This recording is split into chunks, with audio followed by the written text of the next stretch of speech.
Við erum konið með gest í kaffið til okkar.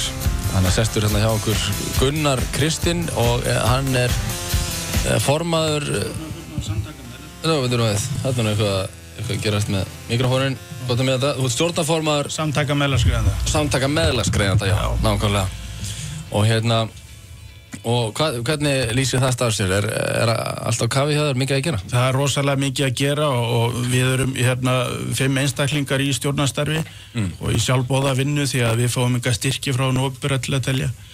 Og það bara hrannast upp hjá verkefni hjá félagsmönnum sem telja brotið á sér lög og réttindi og félagsmenn eru náttúrulega meðlagsgreiðendur og ekki bara meðlagsgreiðendur, þeir eru líka aðrir umgengnisforeldrar og stuðningsmenn, makar þeirra og þannig að þetta er ansi stór hópur. Við teljum þetta að vera að hægir meðlagsgreiðenda snerti 20.000 manns. Já, og þú ert með einhver ákveðin mál sem vildi ræða sem eru einhver brotalöm á. Já, ég vildi koma hérna á því að það er nú ungi kallmenn sérstaklega að hlusta á þennan þátt. Þá vil ég tala eitt sem að ég sendi ályktun á fjölmiðla í fyrradag og það er vegna þess að það hefur brunnið við að meðlaskuldarar sem að hafa ekki átt tök á borgarskulduna sínar hafa þurft að sæta innheimtu hörku af hendi innheimtustofnunar sveitafélaga þannig að þeir nýta sér heimildir í lögum um innheimtustofnun að mynda kröfusamband beint við atvinnuveitandann þannig að hann getur tekið alltaf drýgsta hluta útborgara launa jafnvel yfir langa tíma og jafnvel mörg ár. Hvað áttu við? Atvinnuveitandinn getur tekið launin? Já. Og honum ekki skilt þá að standa í skilum við innheimtustofnun og þar með rofnar kröfu samband innheimtustofnunar og meðlagsgreiðandans og færist yfir til atvinnurekandans. Og þetta er alveg skýrt í lögum og þá er raun og ber atvinnurekandanum skylda til þess að skila inn meðlögunum og meðlaskuldunum sem að geta verið kannski 60-70.000 á mánuði hverjum í mörg ár.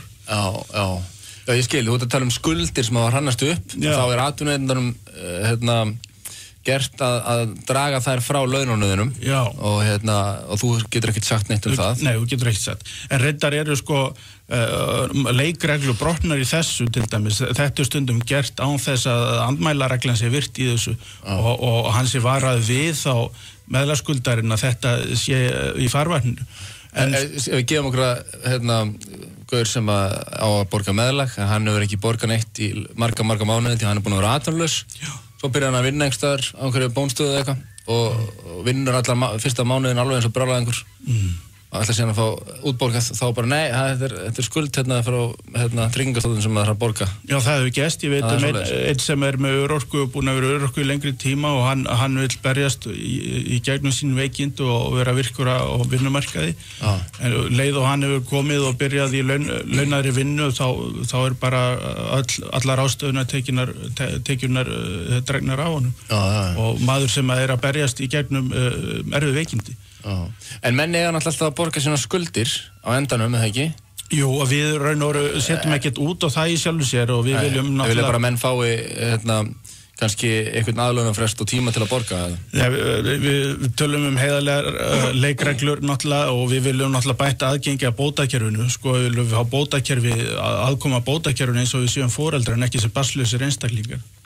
En það sem ég vildi nefna í þessu er að það sem er að brenna við sérstaklega í kreppunni að það eru fyrirtæki sem að standa mjög illa og eru kannski að forða sér frá gjaldþroti með því að taka útborguð laun af launþega samkvæmt þessu kröfu innheimtustofnunar og í staðinn fyrir að greiða inn til innheimtustofnunar þá draga þeir til sín. Þetta er auðvitað bara annar nafniður fjárdrátt, þetta er sakamál og mál að þessu tagi að ratað á borð innheimtustofnun hefur til dæmis kært svona mál og dæmt framkvæmdastjóra fyrirtækis í fangelsi.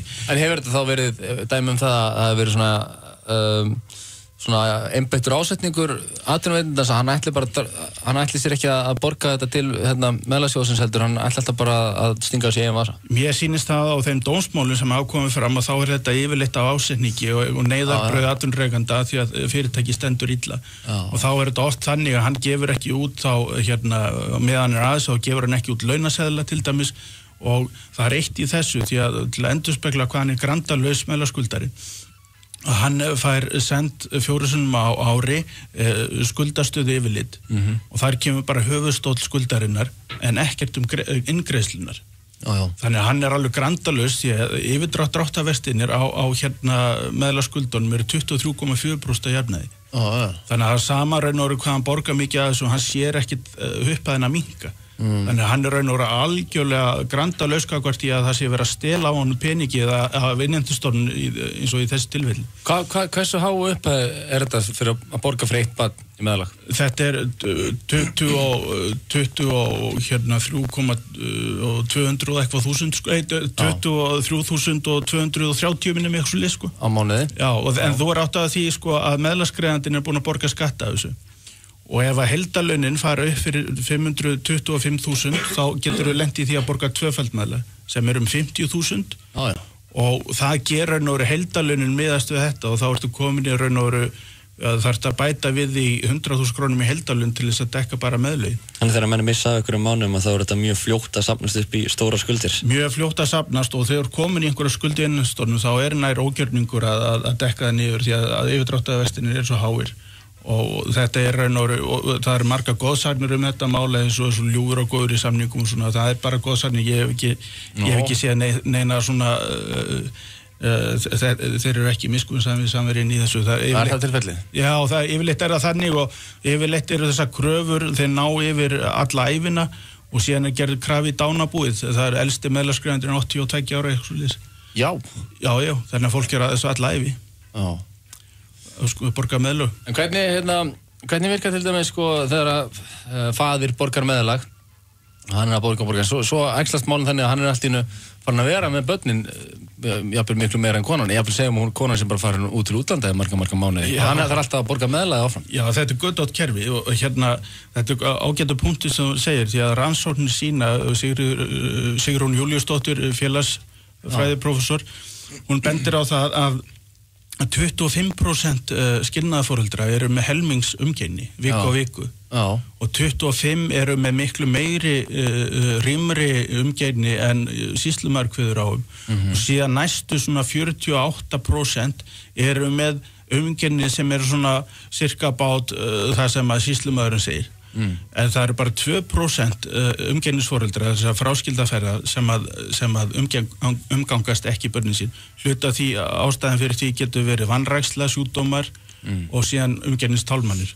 Þannig að það er svona bland í póka en heilt yfir þessar rannsókn segja að við erum að standa okkur gríðarlega vel við kallanir eða alveg börnin okkar. Já, þessi 2% eru þá kallan sem að umgangast ekkert börnin sín en eru samt að borga meðlag? Eru samt að borga meðlag. Já. Og það er eins og þú segir sko þetta setur svolítið stöðuna ef að barn hjá manni í viku og hjá mömmunni í viku að hvað er réttlætið því að maður fær enga barnabætur eða vaxtabætur sem foreldri, það er náttúrulega ekki réttlátt, það er ekki réttlætið í því. Og allar aðkoma okkar að bótakerfinu skerðist mjög við það að meðlögin sem við erum að greiða þessi hluta á okkar ráðstöfunartekjum. Þetta er ekkert okkar ráðstöfunartekjur. Þeir fara beint til lögheimilisforeldrisins, þetta er þeirra ráðstöfunartekjur en ekki okkar. Námslánin hækka í hlutfalli við það og svo framvegis. Hvað ættu við þetta ekki hluta af ykkar ráðstöfunartekjum?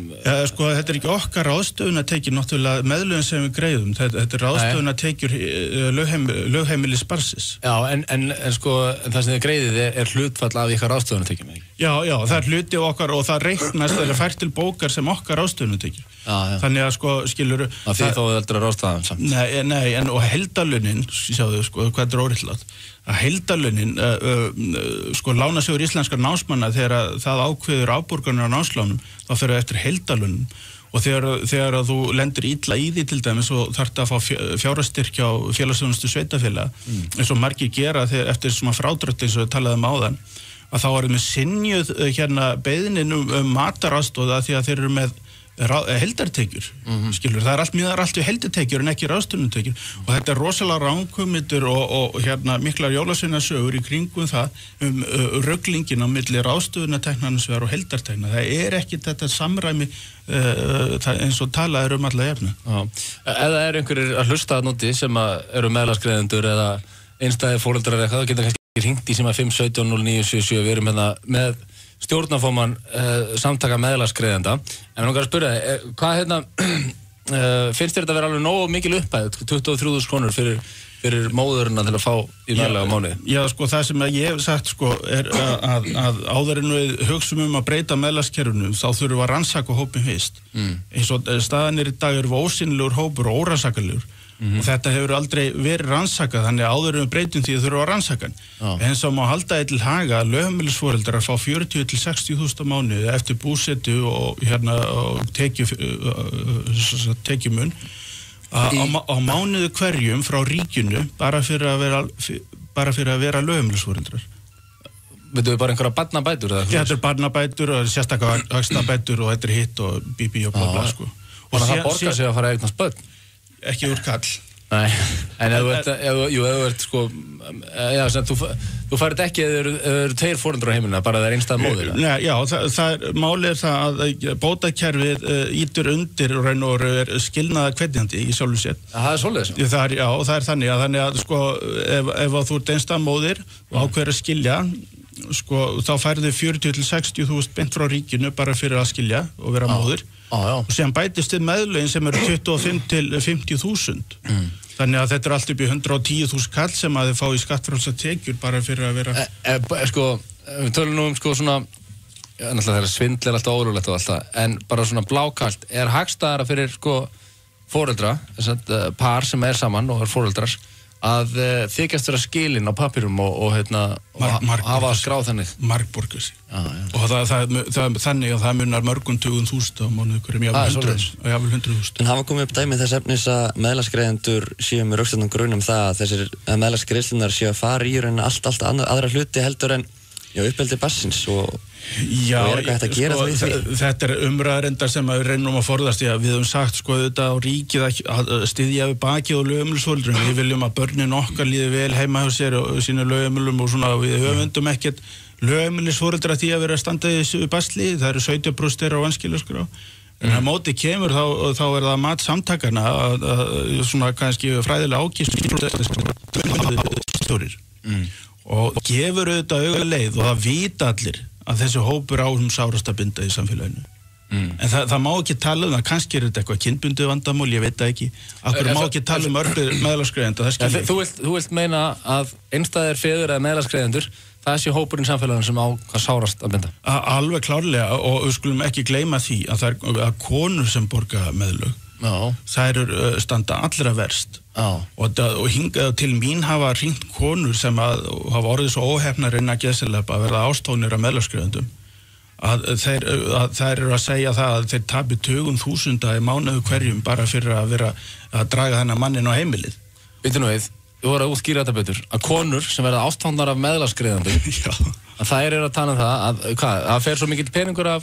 Já, sko, af þeirra bótum, sko, það myndi borga sig fyrir þær auðvitað að vera bara kannski eignast barn og að því að hann skulda meðlög og þá eru barnabætuna sem ætla í nýja barnið, þeim skuldajafna í meðlagsgreiðendur og vaxtabætuna líka og þetta peningana sem að fara af heimilinu, allt bótakerfið, það sogið, innheimtustólinn sígur þetta alveg eins og veit ekki hvað og eftir stendur auðvitað maðurinn ráðstöfunartækna laus að mestu marki og konan þarf að bera heimilið. En viljið þið þá að ríkið sé bara að sjá þetta meira mæli, að borga og við skattgreiðendur, jáfnvel fólk sem eigum ekki börn? Já, nei, sko, það sem að alls ekki, sko, það sem að við viljum, við förum fram á jafnræði. Sem þýðir í þessu tilfelli? Sem þýðir að við sem skráðu sem foreldrar, við sem rannsakaðir og við fáum auðvitað sömu aðkoma bótakerfinu eins og aðrir foreldrar. Það eru auðvitað bara pólitískt úrlausnarefni sem hvernig er hægt að stilla svoleiðis upp. Það er hægt að búa til sérstaka bótaflokk, það er hægt að gefa okkur bara aðganga barnabótakerfinu og nýjum húsnæðisbótum og það er líka hægt að gera það gennum skattakerfi og það er náttúrulega útgjaldalaust fyrir ríkið í sjálfu sér. Bara hægt að persónuafslátt. Áttu þá við að meðlagsgreiðendur eiga að fá einstæðir feður sem að borga meðlög, þeir ættu að fá bætur fyrir að vera meðlagsgreiðendur? Nei, fyrir að vera foreldrar. Já. Og þeir eru, eins og ég vísaði til áðan, umgengnin sem ég var að tala það er sko 25% allra skilnaðarforeldra eru með helmingsumgengni. Já, ég skilji. Og 98% allra feðra eru með mjög rúma og góða umgengni. Þannig að sko aðkoma þeirra bótakerfinu er afskaplega ósanngjarnt. Og velferðarkerfinu sjálfu sér öllu sko. Það þarf að stokka upp öllum þessum lögum og það er nú ekki bara barnalögum, heldur þetta margir lagabálkar sem þarf að skoða og breyta til þess að þeir njóti jafnræðis sem foreldrar í samfélaginu. Já, skil þig. Ok, herðu, og þeir sem vilja kynna sér málið eitthvað betur, þeir eru vantilega með einhverja síðu eða eitthvað? Já, ég vil endilega hvetja unga karlmenn og meðlagsgreiðendur og líka maka þeirra og stuðningsmenn og allt ungt fólk að kynna sér málefnið á meðlög.is, aðtuga þetta í fleiri tölu, meðlag er innheimtustofnun, ég vil ekki að þið rætti þangað. Já.